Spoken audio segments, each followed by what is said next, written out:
আসসালামু আলাইকুম। কেমন আছেন সবাই? আশা করি সবাই ভালো আছেন। আলহামদুলিল্লাহ আমিও ভালো আছি। আহ, আজকে হচ্ছে আমাদের পবিত্র জুমাবার শুক্রবার। আজকে হচ্ছে 11 তারিখ। 12 তারিখ রোজ শনিবার আমাদের বাংলাদেশের পক্ষ থেকে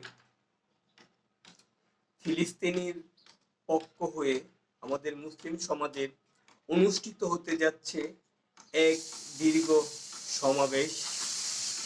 এবং মুসলিম হিসেবে আমাদের একটা দায়িত্ব এবং কর্তব্য সবাই অংশগ্রহণ করা।